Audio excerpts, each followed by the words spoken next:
Hey everyone, it's Jeremy Signer, and today I've got a fun project for you. Today we're going to make a HomePod in Substance Designer with just some simple geometry and a couple of nodes. We're also going to use the Emission channel to make our HomePod glow with Siri. You can also apply this process to Apple's latest HomePod, the HomePod Mini. Now I've created a couple of OBJ model files that I've put in the description down below. You can download them for free and drag them into Substance Designer, and then you can work on them as you texture. It should be a fun, quick little project, so let's dive in. All right, so we're in Substance Designer, and I'm going to start off with the PBR Metallic Roughness template, and I'm going to change my graph name to HomePod Tutorial. My size mode is absolute, and I'm going to do a 4K texture, so 4096 by 4096 with 16 bits per channel, and hit OK. So first up, what I want to do is create a blend that connects a couple of my outputs here. So I'm going to hit spacebar, blend, and I'm going to connect this blend to the normal map. And then I'm going to remove these two uniform colors. And I'm going to connect this blend to my height output. And I'm going to create a new node here, ambient occlusion, and hook this up into my ambient occlusion output. And this will convert our height information into ambient occlusion information, generate it for us, and apply it into our 3D view and to our exported maps with these outputs. So this is what I like to call a final blend. So I'm going to right click on this and choose add comment, and I'll just label it final blend. There we go. And so whenever I want to see something in my 3D view, I'm just going to hook it up to the foreground of this blend, and everything else is hooked up for me. So I've supplied a couple of 3D meshes in the description below, which you can download for free and drag them into the 3D view here. And I'm just going to drag in the regular HomePod.obj that I've supplied. So I've got the HomePod OBJ here. I'm just going to drag and drop it into the 3D view. And we're going to use Substance Designer to create all the other fine detail and texture to turn this 3D rounded cylinder into a HomePod. So let's create that distinguished cloth mesh that covers the majority of the HomePod. First up, I'm going to start off with the shape node. So spacebar, shape, and we're going to keep it default except for the size. And what I want to do is create a thin vertical line. So I'm going to bring down the X size parameter here. Something like 0.35 looks good. And I want to rotate this shape so it's moving in a diagonal fashion. Now I could use this angle property here, but you'll notice it doesn't continue our line the way I want it to. So what I'm going to do is use a safe transform node. So I'm going to select our shape, hit spacebar, type in safe transform, there it is, hit enter. Here we go. And now if I rotate this and hold down the shift key, it'll snap to these 45-degree increments here. And you can see that it continues that line. And if I hit spacebar, it's going to repeat it. That's exactly what we're looking for here.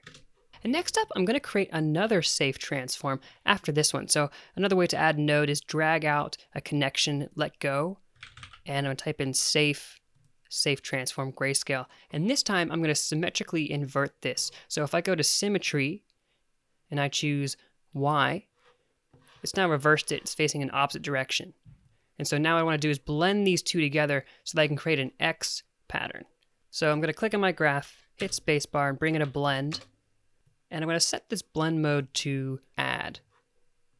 And now I'm going to take this safe transform, the first one, and the second one, and put it into the foreground and background here. And now since it's set to add, it's going to blend these two shapes on and create this cross or X pattern. If I hit spacebar, you can see it repeats and it's creating that mesh. Now to increase the detail in this pattern, I want to blend in a noise. So I'm going to add in a purlin noise. That's the go-to noise, isn't it? And I'm also going to bring in another blend so I can blend this noise on top of our pattern. So let's put the purlin noise into the foreground and the previous blend into the background. And let's change this blending mode to multiply. And now if I double click on this blend, I can zoom in here, we can see what we're getting. I want to change the scale of my purlin noise. So if I double click this blend, single click on the purlin noise, I can change this scale parameter and see what's going on in my 2D view. I think a scale of 12 is looking good for the purlin noise. While I'm at it, I can change the disorder here, and this just adjusts the purlin noise in a very organic fashion. And it's pretty much up to you what kind of pattern you like to have on your mesh here. And now if I double click the blend, I can change this opacity value, and I can determine how much the foreground is blending with the background. Something like 0.48 is looking good. And so now we're getting this mesh that has a little bit more detail on it. And you can adjust this later on to customize the kind of cloth mesh that you have around your HomePod. And so now that I have this shape, I want to tile it a bunch. So let's bring out a tile generator. And we're going to put this blend here into the pattern 1 input of that tile generator. And this tile generator is creating a bunch of squares here, but now we can change, if we double click on the tile generator, the pattern that is looking to multiply about. We can change that to the image input, which is what we have here in our pattern input. And now we're starting to see our mesh appear a bit more clearly. But now let's adjust how many times the tile generator is going to tile this X pattern. So what I'm going to do is I'm going to increase the X and Y quite a bit, and I'm actually going to increase this a bit higher than the slider goes. And so from previous attempts at making this, I'm going to bring in some arbitrary values that I have. I know that I want 160 on the X, and on the Y I'm going to do 130. And so now we're getting a pattern like this. But you're going to notice as we zoom in, we're seeing some artifacts here. We're seeing some lines that we don't quite want. And that's because we need to change a couple of parameters with our tile generator. The first one I'm going to do is I'm going to scroll down and go to the size. And we just need to bump up this scale parameter just a tiny bit so that these patterns start to overlap a little bit and get rid of these extra spaces. So you see if I increase the scale, something very small like 1.03. But now we're starting to see that our pixels are adding on top of one another. And that's because the blend mode for the tile generator has to be changed. So if we scroll all the way down to the color properties and go to blend mode, let's change it from add to max. And now those anomalies have disappeared. And you can see we have our mesh. And so now there's one more thing that we have to do to give our mesh a little bit more life and depth. What we're going to do is we're going to add some dimension to this pattern and give it some smoother edges. And this will make it look a bit more realistic, as nothing in the real world has perfectly sharp edges. So we're going to do that with a non-uniform blur. So I'm going to click out my graph, hit spacebar, and find non-uniform blur. And we're dealing with grayscale information, so I want the grayscale variant. We're going to put the tile generator into both of these inputs, both the grayscale and the blur map. And then I'm going to bring up the samples all the way to 16, the blades all the way up to 9, and heavily decrease this intensity. And so if we zoom in a little bit, you can see that the edges are getting smoother, and we're kind of inflating the shape height value-wise. And so this is still too much. And so now I'm going to dial in a really small number like 0.1. So now if I switch between the two, you can see it's a bit smoother. We're adding a little bit of that depth. So what I can do now is I can put this non-uniform blur grayscale into the foreground of that final blend that we made earlier. And this is what's going into our normal, ambient occlusion, and height values. And so if I right click and make sure I say view outputs in 3D view, we're starting to get that pattern on top of our HomePod geometry. Now it's looking a bit shiny. So what we can do is we can go into the roughness area over here and click on the uniform color that came with the template. And if we drag this more to the right, we can make this material a lot more rough. If you hold Control Shift and right click, you can move the light in the 3D view. You can get a better idea of what that roughness value is doing. And you can see your pattern in action. In fact, let's do a little bit more with the 3D view. Let's go to the materials menu, default, physically metallic roughness, and choose tessellation. And let's add some height scale to what we're seeing in our 3D viewport. So I'm going to go to this tessellation factor, drag it all the way up to 16, and then bring up the scale just a tiny bit so we can get some depth. And now if I zoom in, you can see we're starting to see that pattern extrude with that height value. Now if you do it too much, it gets a bit crazy, so we can just slightly increase it. Maybe 0.08 is fine. And it's really bringing our mesh to life. Gonna hit Control S to save, and let's go back to our graph and select these nodes, everything except for the final blend, I'm going to frame them up by hitting spacebar, FRA frame, and I'm going to call this mesh. And so we can organize our graph better this way. I'm just going to move this out, and we can get started on the next component. Now, we need to create a mask to isolate the top of our HomePod. And this is where we're going to add the circular touch panel and our Siri light. We have to keep in mind that while our object is round, our UVs are flat, and this means that we have to create boxes that connect from one side of our texture square to the other. So let's do that by creating a shape node. So I'm going to click on my graph, type in shape, and we're going to stick with a square again. This time I want to change the size on the y-axis, and I'm going to bring it down so we squish it down. 0.34 is what I'm going for.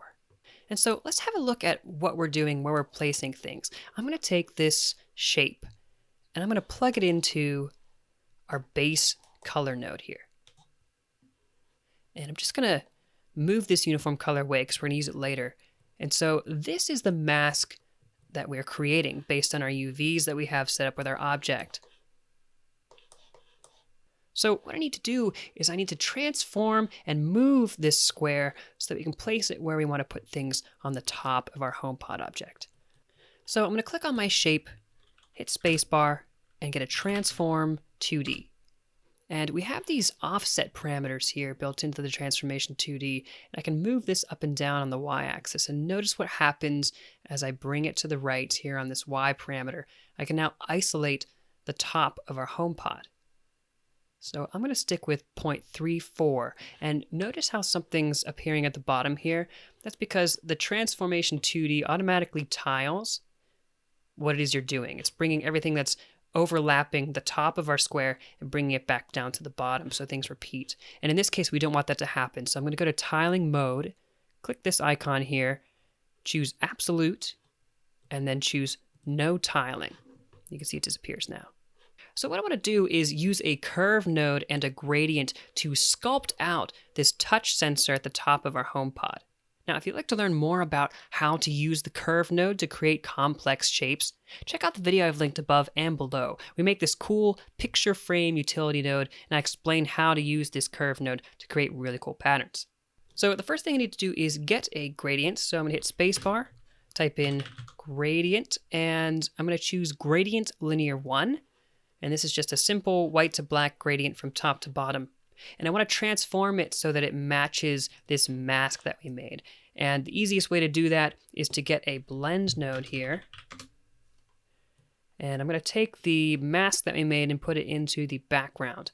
And then what I need to do is now transform and alter this gradient linear 1. So I'm going to click on it, get a transform 2D, and plug that transform 2D into the foreground. And so we're going to change the blend mode of this blend node to multiply. So now if I, again, double click on this blend node, but then single click on the transform 2D, I can now alter this gradient and I can match it up to the bottom of where our mask was. And so I get the full amount of our gradient in here. So to see everything that we're doing in the viewport, I'm going to bring this uniform color that we have here, just bring it back into our base color, reconnect it up so everything's the same color now. And now I want to create a height blend. And this is what's going to blend these two height components together. It's a really useful node. And so what I'm going to do is I'm going to connect this blend that we just made into the height blend, put it in the height top input. And then I'm going to take the non-uniform blur grayscale from our mesh that we made here. And I'm going to bring that and put it into the height bottom of our height blend. And then I'm just going to take the blended height output of our height blend and replace the connection that we currently have in our final blend in the foreground here. So not much is going to happen, but that's because we still have yet to supply our curve node, and we're going to have to alter our height blend. Right off the bat, I'm going to double click my height blend, and I'm going to bring up this height offset. And this is going to do something interesting. You can see that now that height information that we created up here is now poking through the bottom layer, which was this mesh. You can see it's poking up here. And so I'm going to choose a value somewhere around let's go with 0.85 for now. And then after this blend that we have, before our height blend, we can finally add our curve node. And this curve node is now going to allow us to refine what's happening up here. So if I scroll down, you can see this is our curve line, and I can click and make a point here, click and make a point down here, and just drag this point over, and I'm creating now a sharp lip here. You can see the same thing is happening up in our 2D view. We're just changing how this black to white gradient is being interpreted through this curve node. And we can think of it as if we're looking at our gradient from the side and we're just creating this lip that goes around the edge around here. So I'm going to continue to alter this. I think I want to make this a sharper point, so maybe I can just drag these handles and do the same thing for this one. Maybe make this scoop downward. Maybe make these more on top of each other so it's now a sharper lip around the edge. And I can actually select both of these and move them around so I can place this lip on the top of the HomePod wherever I'd like to, just by moving these 2 points. And I can adjust the scale or radius of this touch panel. So I think that's looking good. A nice solid lip here, good size. And that really creates the basis of our touch panel here at the top. So to review, we created this mask and we placed it at the top of our HomePod. Then we got this gradient linear and we blended it with this mask, and then we transformed it. You can see the transform here is creating repetitions of that gradient. If you'd like to turn that off, again, we can go to Transform 2D, go to the tiling mode, choose Absolute, and then no tiling. But because this mask doesn't really show anything below it, it doesn't make quite that much of a difference. So we've got our gradient linear one. You can see we're transforming it to match up with this mask, and then we're using a curve node to add this lip around it. And that's getting blended on by using a height blend here, which is adding our mesh on the background and bringing this touchpad on the top. That height blend, of course, is going into the final blend into the rest of our outputs. So we're going to frame up these just like we did our last component. Move these over here and call this top. Now let's do the same exact thing that we did for the top, but do it to create the base at the bottom.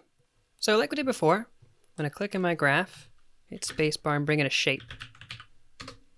And again, I'm going to squish it down on the y-axis, so I'm going to bring it down. 0.3 is good. And I need to transform this so it's at the bottom of our UVs of our texture space here. So spacebar, transformation 2D. I'm going to find that offset, that Y offset, and bring it down. I'm going to choose something like minus 0.36, and you can see we get something peeking out the top. Again, we need to go up to our tiling, set it to absolute, and then no tiling. And then because we're using a curve node, I'm going to get a gradient linear 1. This time, though, I'm going to go to rotation under the gradient linear 1, and I'm going to choose 180. Just going to flip it over like this, so it's white at the bottom and black at the top. And then I'm going to get a transform 2D and a blend node. Let's blend these together. So first hook up the gradient linear 1 to the transform and the transform to the foreground. Then the second transform down here connected to our shape mask into the background. Double click on the blend and change the blending mode to multiply, just like before. So we're double clicking on the blend, single clicking on the transform 2D, and we're going to scale this down so that our gradient now matches up perfectly with our transform 2D. And to make sure everything's right, I'm going to click on my transform 2D and turn off tiling. Set it to absolute, no tiling, just like that. Now that we have this shape set up, let's add our curve node. So spacebar, curve, and we want to create another lip here at the bottom, but to better see it, let's hook things up. So let's get another height blend. So I'm going to select the connection between our first height blend here and our final blend. Select that, spacebar, height blend. And what this does is it puts the height blend into the height bottom automatically, and that's exactly what we want this time. So now what we're blending on top of everything else is this curve I'm going to put that on the top. And let's see if the height offset, I'm just going to bring in this height offset down a tiny bit. 0.48. And now let's adjust the lip on this curve. So I'm going to zoom in here on our 3D view, double click to make a point, and double click down here to make another one. And I'm just going to drag these points so that we create a sharper lip here. And I want it to be a rounded lip. And let's move this to the right. Let me adjust this point. So I just want to create a small cylindrical base, not too big, for the HomePod to sit on. Great. So let's select these components, frame them up, and I'll call it base. Now, if you look closely at a HomePod, you'll notice that there's some inside fuzz behind the mesh. And we can easily make that with a noise and a couple of nodes. So let's make that now. Let's make some room. I'm going to take all of our nodes on the right side here, including our final blend and our outputs, and just drag it to the right. And then down here is where we're going to make this fuzz. So I'm going to click on our graph, hit spacebar, and find a black and white spots 3. It's B and W spots 3. Looks like this. I'm going to bring up the scale to something like 7. Now, I'm choosing this noise because it has a lot of random small bits of detail. But right now, these dark patches are a bit too splotchy and big, and we need to filter them out with a high pass filter. So I'll show you what I mean. I'll click on this black and white spots 3, hit spacebar, and bring in a high pass grayscale. Now, if I bring down the radius here, you can see we're filtering out those dark, larger patches and just letting the high frequency detail, so high pass through. And I want to dial this down even a bit more, all the way down to 1. And that's getting some good detail, but it's not going to be sharp enough. So let's sharpen it by using a sharpen node. Spacebar, sharpen. And I rarely use this node, but I think this is the right time for it. So you can see we get much more pixelated values. If I click on this, it's much more smooth, but I think we really want more pixely fuzz. So I'm going to bring up the intensity here all the way up to 3. That's looking pretty good. And then now we're getting far too many values in our histogram. I want to flatten these out. So to do that, after our sharpen node, I'm going to bring in a histogram range node. You can see now we've sort of flattened out these values so it's not quite as dark and light as before. So I just really want to dial in this range so it's much more flat. That's better. Yeah, so I chose 0.52 for the range. And now let's blend this on. And so what I want to do is I want to put the fuzz underneath our cross pattern mesh here. So I'm going to make a height blend. The part on top is going to be everything that we've made before. So we'll take that previous height blend that we have into the height top, and then what we want underneath, we're going to take that histogram range for our fuzz and put that in the bottom.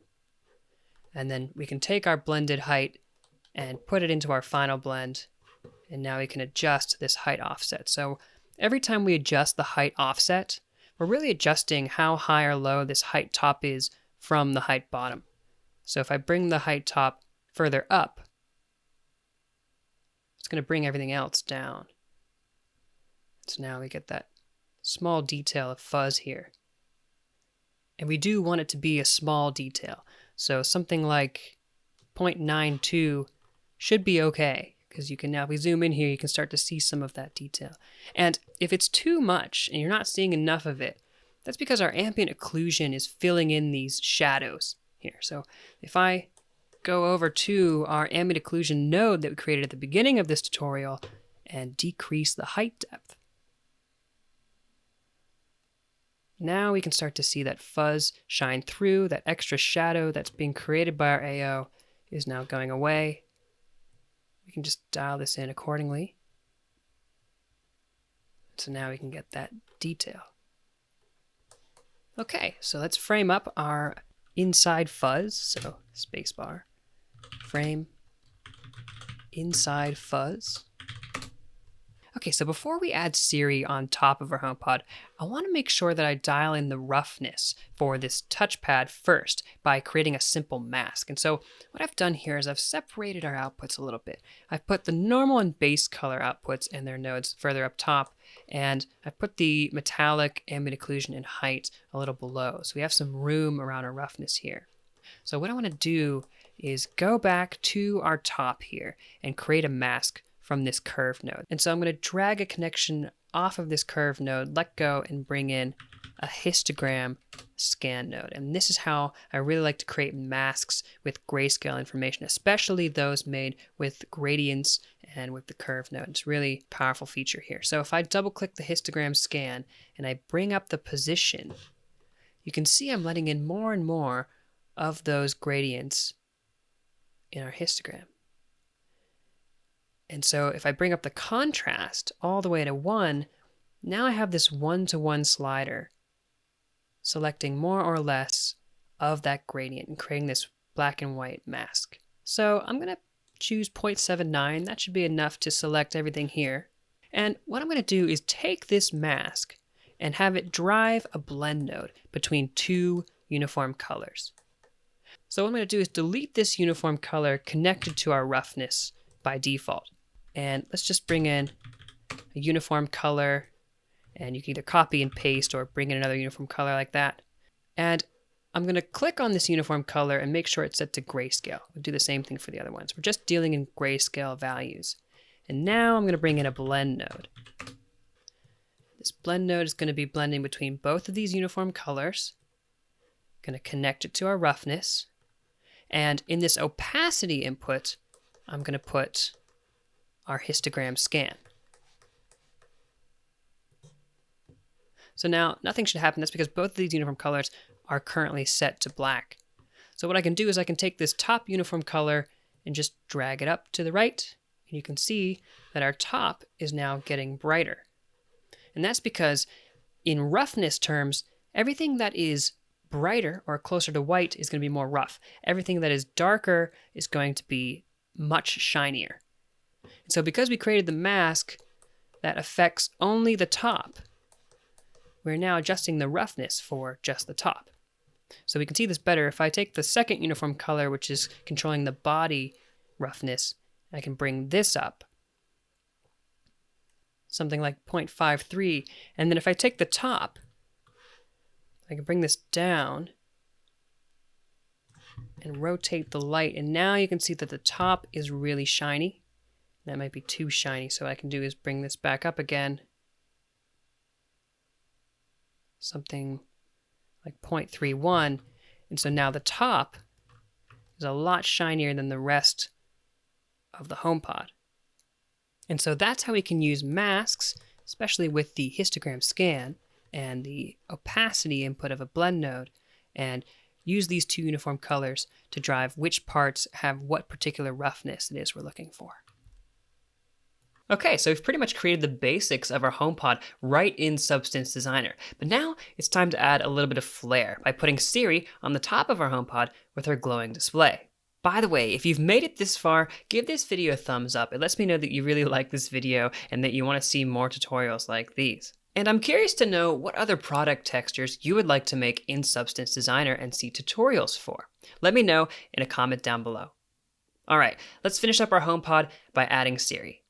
So first off, what I want to do is we're going to work up here, and I'm going to create a new shape. And this time we're going to change the shape pattern to a paraboloid, which is basically just a round sphere shape here with soft edges. I'm going to change the scale of our paraboloid. I'm going to bring it down quite small. Let's do 0.27. And so now I've just taken a screenshot here from Apple's website, just trying to get some of the colors from when Siri pops up on the top of a HomePod. And what I want to do is sample these colors and use a gradient map. So I'm using an app here called Pure Ref, and I have it set to always stay on top. So no matter where I'm working, it's always going to stay on top here, and I can sample these colors. And to sample these colors, we're going to use a gradient map node. So I'm going to click on my shape, And gradient map is the first one at the top when you hit spacebar.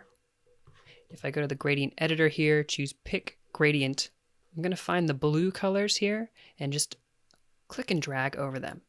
And so if I bring this down, you can see what we're doing. We're creating this blue gradient based on those samples, and I can invert them so that the whiter part of the gradient is now in the center, and then we fade out towards blue. And if you want to, you can pick another gradient. So try again, do something like this. Invert.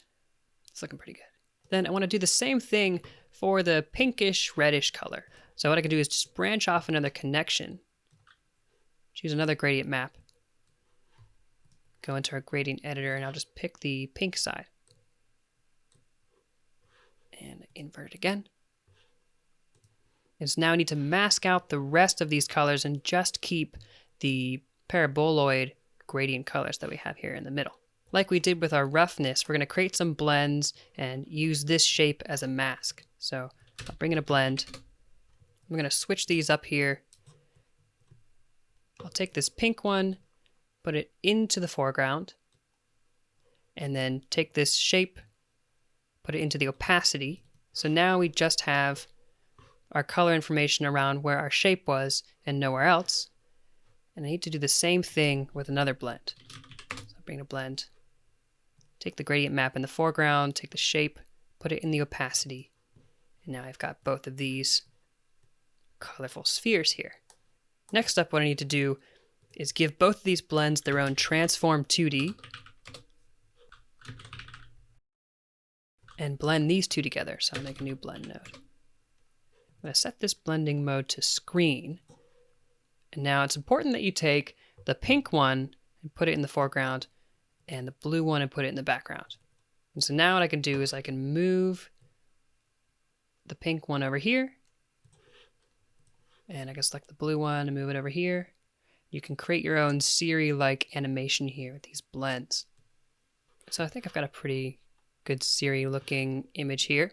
Now, because our UVs are flat and wrapped around a cylindrical object, we can't simply add on the colors with a blend node. We need to unwrap and flatten the shape out. And Substance Designer has a node that does this, and it's called the Polar to Cartesian node. So if I click on this blend, and we want to unwrap everything here. So hit spacebar, type in Polar to Cartesian color. And now you see it's flattened it out and unwrapped it here across the top. So what I can do now is let's just blend this on top of everything that we're doing in our base color here. So let's take that uniform color that came with our template. I'm just going to disconnect it for now, and I can just connect the base color. And so now look what we've got a pretty large representation of Siri here at the top. So what we can do is we can add in a transform 2D, and I can shrink it down here. And of course we need to get rid of tiling with the transform 2D, so absolute no tiling. And now we can look and see what's going on up here. As I bring this center bottom box up and down, we can scale and change the prominence of Siri here on our HomePod. And so now let's blend what we've done with this uniform color. So I'll make a new blend. In the foreground, I'm going to put Siri, which is the transform 2D. The background is this uniform color. I'm going to change the blending mode of this new blend to add. And so what add does is make Siri seem a bit more luminescent, and you could change the opacity of Siri just by using this blend. And so let's connect that blend up to our base color here. You can see we could change Siri's prominence with this slider.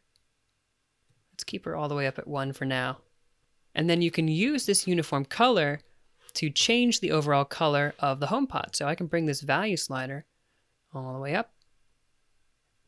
And we can make this closer to the white version of the HomePod, or you could bring it all the way down and create the darker version of the HomePod.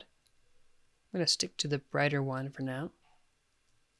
And then to really add the Siri effect, let's create the Emission channel so that it makes Siri look like she's glowing from the top of the HomePod. So to down here in the bottom right, under our height output, I'm going to hit spacebar and type in out for output to create a new output. And under the usage parameters I have here, I'm going to go to add item, change the usage to emissive. So what I can do now, from the transform 2D that has just Siri here, I'm going to drag this down and bring it into our emissive output. So if I go to the environment here, choose edit, and just take the exposure down, you'll see that nothing happens, and that's because I need to right click and choose view outputs in 3D view. Now the emissive channel has been connected to our 3D viewport, and we can see that Siri is glowing. Very cool. So like we've done before, I'm just going to reorganize some things here. Select all the new nodes that we created, frame them up. We're going to call this Siri. And this is our final graph, and this is our HomePod.